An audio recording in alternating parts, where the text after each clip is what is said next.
Hello DLG family ना wie geht's?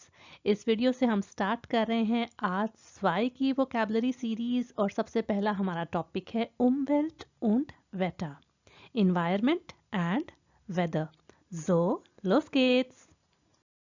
Nouns में सबसे पहले जल्दी से बात हो जाए डायरेक्शंस की. Der Norden, der Süden, der Osten, der Westen. उसके अलावा है जी der Wind, हवा, बिल्कुल इंग्लिश जैसा. कुछ feminine nouns. die Natur, nature. die Erde, अर्थ, दुनिया. die Umwelt, एनवायरमेंट, जो कि टॉपिक है हमारी आज की वीडियो का. die Temperatur, temperature. die Luft, air. Neuter nouns हैं जी. das Eis, स्पेलिंग इंग्लिश से बिल्कुल मुख्तलिफ हैं लेकिन मतलब वही है, बर्फ. das Dorf, गांव. das Grad, डिग्री ना, जैसे कि die Temperatur ist 20 Grad. das Klima, climate. das Gewitter, thunderstorm. der Nebel, धुंध. der Wald, forest. der Sturm, कहते हैं storm को, सिर्फ ऊ को ओ में चेंज करेंगे तो डिफरेंट लैंग्वेजेस के वर्ड्स बन जाएंगे लेकिन मतलब सेम है. der Schnee, snow. der Niederschlag कहते हैं रेनफॉल को, प्रेसिपिटेशन को. अब लैंग्वेज थोड़ी सी टेक्निकल है लेकिन और इसका मुझे कोई वर्ड मिल नहीं रहा था, तो आप मुझे बताइए कि निडाश्लाग के अलावा क्या कहते हैं रेनफॉल को जर्मन लैंग्वेज में, कमेंट सेक्शन में. D energy, energy. डी विंडक्राफ्ट. अगर ये वर्ड आप पहली बार देखें या इस तरह के मिलते जुलते लफ्ज़ तो आप कोशिश किया करें कि खुद से उनके मीनिंग्स गेस कर सकें. जैसे कि विंड आपको पता है हवा को कहते हैं, और अगर आप सिंपल वर्ड डी क्राफ्ट देखें तो उसका मतलब होता है पावर, स्ट्रेंथ. तो विंड क्राफ्ट होता है विंड पावर. इसी से एक और वर्ड एक्सटेंड होकर बनता है विंड क्राफ्ट अनलाग. विंड टरबाइन को कहते हैं जो कि यूज़ की जाती है इलेक्ट्रिसिटी प्रोड्यूस करने के लिए. थोड़ा सा आज इन्वायरमेंट से रिलेटेड, टेम्परेचर और वेदर से रिलेटेड है, तो इस तरह के वर्ड्स आएंगे कि मुझे साथ में बताना पड़ेगा कि उनके मतलब क्या हैं. डी क्लीमा अनलागे कहते हैं. इसकी थोड़ी सी एक बैकग्राउंड स्टोरी है. जब मैंने पहली बार ये वर्ड देखा था तो मुझे लगा क्लीमा अनलागे, क्या ये क्लाइमेट से रिलेटेड कुछ है? लेकिन नहीं जी नहीं, ये तो जर्मन लैंग्वेज है, हमें देखना पड़ेगा कि इसका मतलब क्या है. तो वर्ड थोड़ा सा डिफरेंट है लेकिन इसका मतलब बिल्कुल ही डिफरेंट है वर्ड से, और इसका मतलब है एयर कंडीशनर. है ना स्ट्रेंज बात. क्लीमा सिंपल हमने पढ़ा था कि क्लाइमेट को कहते हैं, लेकिन क्लीमा अनलागे अगर इकट्ठा हो तो वो है एसी. उसके बाद है जी डी लैंडशाफ्ट कहते हैं लैंडस्केप को, सीनरी को, जिस तरह के हमें दिखता है ना नेचर, उसको कहते हैं डी लैंडशाफ्ट. Das Wetter आपको पता है मौसम को कहते हैं, लेकिन अगर वर्ड Unwetter लिखा हो, das Unwetter, तो उसका मतलब है ख़राब मौसम, स्वेयर वेदर या फिर थंडरस्टॉर्म. और अगर आप कहीं देखें Bilder Buch Wetter तो उसका मतलब है पिक्चर परफेक्ट वेदर. सिंपली अगर वर्ड हो Bilder Buch तो उसका मतलब है वो बुक जिसमें पिक्चर्स हों. बिल्ड से प्लूरल बिल्डा. ओके जी. उसके बाद है das Thermometer और 10 प्लास्टिक. हमारी थर्ड लिस्ट के मस्कुलिन नाउन्स हैं. der Vogel, बर्ड, कोई भी परिंदा. der Regenbogen, कहते हैं रेनबो को, धनक. der Müll या फिर der Abfall, होता है गार्बेज, रबिश, कूड़ा, कचरा, कुछ भी कह लें इसको. der Biomüll होता है आपके Gemüse und Obstschalen, यानी आपके फ्रूट और वेजिटेबल्स के जो छिलके हैं वो बियोमिल की कैटेगरी में आते हैं और उनको आपने यहाँ पर अलग से फेंकना होता है. उसके बाद है जी der Schadstoff. स्टॉफ होता है सब्सटेंस, शार्ड, शार्डन वर्ब से, जिसका मतलब है नुकसान पहुंचाना. तो ऐसा सब्सटेंस जो कि नुकसान पहुंचाए, हार्मफुल सब्सटेंस को कहते हैं der Schadstoff. दी ब्लूमे, कोई भी फूल. दी रोजे, गुलाब का फूल. दी फ्लांसे, कहते हैं पौधे को. डी Mülltrennung, मिल यहाँ से हमने लिया गार्बेज से, और ट्रेनुंग कहते हैं सेपरेट करना. तो डिफरेंट किस्म के कूड़े के चीज़ों को हम सेपरेटली अलग अलग फेंकते हैं, जैसे कि प्लास्टिक, पपिया, ग्लास और इसी तरह बियोमुल, इन सब के लिए अलग अलग से हमारे पास mülltonne होते हैं और उन सब में हमने अलग अलग करके इनको फेंकना होता है जर्मनी में। इसके अलावा एक और कॉन्सेप्ट है जी, जिसमें हम ये करते हैं कि जो प्लास्टिक की बॉटल्स होती हैं जैसे कि कोला की या पानी की, कुछ बॉटल्स पे होता है, उनको कहते हैं फंड फ्लैशे। हम 25 सेंट देते हैं और उन बॉटल्स पे इस तरह का निशान बना होता है। जब हम उन बॉटल्स को कंज्यूम कर लेते हैं, उनके ड्रिंक को, तो उसके बाद हम मार्केट में उनको वापस ले जाते हैं तो हमें हमारे पैसे वापस मिल जाते हैं। तो उन तरह की बॉटल्स को हम कहते हैं फंड फ्लैशर। उसके बाद है जी न्यूटर में 10 हिंट कहते हैं काऊ को, तो हिंट फ्लाइश होगा बीफ। 10 श्वाइन पिग को कहते हैं। 10 रिसाइकलिंग इंग्लिश का ही वर्ड है। तो ये जो हम सारे कूड़े को डिफरेंट फेंकते थे, तो प्लास्टिक और ग्लास और इस तरह की जो सारी चीज़ें हैं वो नॉर्मली रिसाइकल की जाती हैं। उसके बाद है जी 10 अल्ट ग्लास, पुराना ग्लास जो कि यूज़ करके हम बॉटल्स वगैरह फेंक देते हैं ग्लास की, उसके लिए इस्तेमाल होता है ये वर्ड। और इसी तरह 10 अल्ट पपिया, जो पेपर्स पुराने होकर रद्दी हम फेंक देते हैं, उनको कहते हैं अल्ट पपिया और वो भी रिसाइकलिंग के थ्रू दोबारा से यूज़ किए जाते हैं। लास्ट हमारे पास मस्कुलिन नाउन्स हैं। der Strand बीच, समंदर किनारा। der Blitz, कितना मज़े का वर्ड है ना, ब्लिट्स। ये है जी लाइटनिंग, आसमान में जो बिजली चमकती है उसके लिए यूज़ होता है ये वर्ड। उसके बाद है der Klimawandel, क्लाइमेट चेंज, मौसमी तब्दीली। उसके बाद है जी der Umweltschutz, शुत्सन कहते हैं प्रोटेक्ट करने को, तो Umweltschutz कहेंगे इन्वायरमेंट प्रोटेक्शन। आपको पता है ना इन दो चीज़ों के लिए कितना काम कर रही है जो एक बच्ची है स्वीडन की जिसका नाम ग्रेटा है।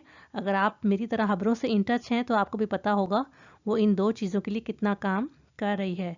लास्ट है जी हमारे पास der Wetterbericht, जो हम न्यूज़ में, रेडियो में या टीवी में सुनते हैं वेदर रिपोर्ट, उसको कहते हैं der Wetterbericht। फेमिनिन नाउन्स देख लेते हैं, लेकिन इनको देखकर आपने घबरा नहीं जाना कि ये कितने मुश्किल लफ्ज़ लग रहे हैं। अभी थोड़ी ही देर में हम इनको समझ जाएंगे। Die Gesundheit, हेल्थ, सेहत। Die Verschmutzung कहते हैं पल्यूशन को।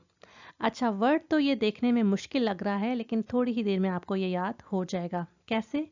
अगर आपको याद हो तो आपने A1 लेवल पर एक एडजेक्टिव किया था schmutzig। schmutzig का मतलब था डर्टी, गंदा। तो उसको आपने चेंज करना है, एंड से IG हटा के उंग लगा देना है और शुरू में फ लगा देना है, तो verschmutzung बन जाएगा। उसके बाद है जी die Geschwindigkeit, स्पीड को कहते हैं, चाहे हवा की हो या किसी भी Verkehrsmittel की हो, तो उसके लिए हम Geschwindigkeit यूज़ करते हैं। Die Wettervoraussage कहते हैं वेदर फोरकास्ट को, जो कि हमें वेटरबेरिस्ट में बताया जाता है कि कल और परसों या किसी भी दिन मौसम किस तरह का हो सकता है। लास्ट वर्ड है जी, और इसके बाद हम डायरेक्ट वर्ब्स पर चलेंगे। न्यूटर की लिस्ट हमारे पास ख़त्म हो गई है। ये है जी die Wetteränderung। एंडरung कहते हैं चेंज को, तो वेदर चेंज को हम Wetteränderung कहते हैं। आज के हमारे टॉपिक से रिलेटेड इम्पॉर्टेंट वर्ब्स हैं regnen, बारिश होना, shinen, चमकना। जैसे कि सन के लिए die Sonne scheint। schneien कहते हैं स्नोफॉल होना। ये दोनों वर्ब्स के स्पेलिंग्स काफ़ी मिलते जुलते हैं, लेकिन अगर ध्यान से देखें तो हल्का सा इनमें फ़र्क है और दोनों को आपने केयरफुली यूज़ करना है। bewolken कहते हैं बादल होना। आपको याद होगा डिवॉल्क के सिंपल जो वर्ड है उसका मतलब है क्लाउड, तो bewolken उससे बन जाता है वर्ब, तो उसका मतलब होता है बादल होना। ब्लिट्सन, जैसे हमने पीछे देखा ब्लिट्स, तो ब्लिट्सन उससे वर्ब बन गया जो कि बिजली चमकने के लिए यूज़ करते हैं।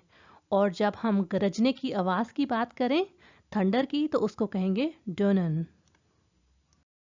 लीगन होता है लाए, जैसे कि हम एक एग्जाम्पल से समझ लेते हैं। Die Temperatur liegt bei 4 Grad, तो 4 डिग्री टेम्परेचर है। मेसन होता है मेयर करना, फालन टू फॉल, स्टाइगन टू इंक्रीज, टू रेज, एराइशन टू रीच पहुंच जाना, जैसे कि बहुत हाई अगर टेम्परेचर्स होंगे तो उसको एराइशन से हम इंडिकेट कर सकते हैं। उसके बाद है जी एरवार्टन, टू एक्सपेक्ट। अगर आप अभी तक पूरी वीडियो देखकर यहाँ पहुँचे हैं तो आपको आइडिया हो गया होगा कि schützen, trennen और verschmutzen। इन तीनों verbs के डिफरेंट फॉर्म्स में हम नाउन्स ऑलरेडी डिस्कस करके आए हैं, तो इनको देख लेते हैं। sammeln कहते हैं गैदर करना, इकट्ठा करना। schützen प्रोटेक्ट करना, हिफाजत करना, बचाना। belasten कहते हैं किसी चीज़ पर बर्डन डाल देना, स्ट्रेस डाल देना, लोड करना, ठीक है। trennen कहते हैं सेपरेट करना, जैसे कि हमने Mülltrennung की बात की थी।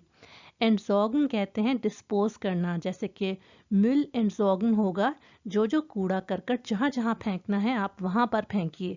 ये नहीं है कि फपिया टोने में आपने कुछ और ही प्लास्टिक डाल दिया या इस तरह ना, ठीक है।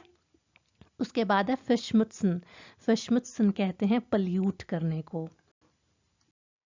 लास्ट हमारी लिस्ट है जी एडजेक्टिव्स की, और लकीली इसमें काफ़ी सारे वर्ड्स हैं जो कि ऑलरेडी हम नाउन्स में, वर्ब्स में डिफरेंट डिस्कस करके आ चुके हैं, जैसे कि जॉनिश सनी, विंडिश विंडी, नेबलिश फॉगी ना धुंध वाला मौसम। नास कहते हैं गीले को, जैसे कि बारिश के बाद हो जाता है नास वेट। बेवल्क्ड बादल वाला ना, बादल बने हुए हैं। अच्छा, बेडेक्ट कहते हैं छुपा हुआ, जैसे कि स्नी बेडेक्ट होगा स्नो कवर्ड ना, तो कवर्ड को कहते हैं बेडेक्ट। आइसिश आइसी बर्फीला, क्यूला और वैमा, ये मैंने कंपैरेटिव फॉर्म्स यूज़ की हैं क्यूल और वाम की। चूँकि आपको कूल और वाम का तो पता ही था, तो इसलिए मैंने कहा कंपैरेटिव फॉर्म्स इसलिए यूज़ कर लेती हूँ कि अगर पहले से मौसम ठंडा हो गया हो तो जर्मन में क्यूला यूज़ करेंगे, और पहले से गर्म हो गया हो तो वैमा यूज़ करेंगे। और ये मैं ऑब्वियसली बात कर रही हूँ वेटर बेगिस्ट में, इस तरह से वो आपको बता सकते हैं। ट्रोकन है जी नास का ऑपोजिट, ट्रोकन कहते हैं ड्राई को। गिफ्टिश कहते हैं जहरीले को। अच्छा, मज़े की बात है कि जर्मन वर्ड दास गिफ्ट होता है बिल्कुल इंग्लिश वाले गिफ्ट जैसा ना, लेकिन उसका मतलब पता है क्या है? पॉइजन। तो ये याद रखिएगा कि इंग्लिश का गिफ्ट और जर्मन का गिफ्ट दो डिफरेंट वर्ड्स हैं, और उनके मतलब बहुत ही डिफरेंट हैं, और हम इमेजिन नहीं कर सकते कि एक लैंग्वेज में कितना अच्छा उसका मीनिंग है और जर्मन में उसका मीनिंग बिल्कुल ही डेंजरस किस्म का है। अच्छा जी, उसके बाद है शेडलिश। शेडलिश कहते हैं हार्मफुल को। शार्डन याद है ना, शार्ट स्टॉफ से जो हमने ऊपर किया है। आखिरी एजेक्टिव्स हैं जी मैक्सिमल, मैक्सिमम, नॉर्मल, नॉर्मल। मैकपा कहते हैं नोटिसेबल, जो चीज़ नोटिस की जा सके। यूबावीगन कहते हैं ज़्यादातर, प्रीडोमिनेंटली। अगर बहुत ज़्यादा क्लाउड्स हों तो हम यूबावीगन के साथ उसको मेंशन कर सकते हैं। लास्ट दो वर्ड्स थोड़े से डिफरेंट लग रहे हैं, लेकिन ये भी इजी हैं। उमवेल्ट, आप अगर उमवेल्ट सिंपल याद कर लेना इन्वायरमेंट, तो जिस जिसके साथ उमवेल्ट लगेगा ना कोई इन्वायरमेंट से रिलेटेड ही उसका मतलब होगा।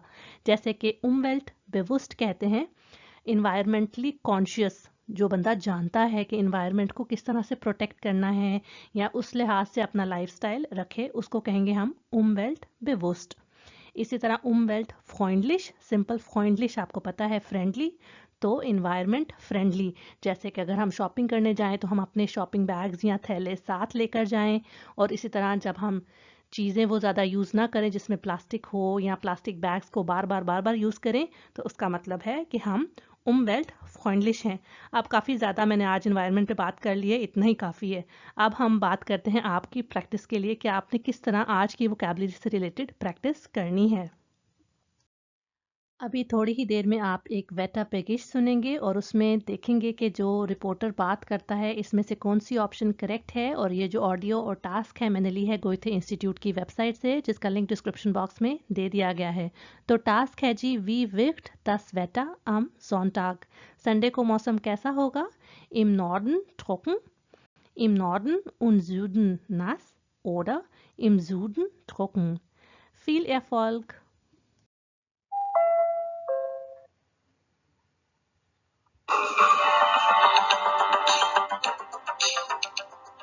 Nun zum Wetter.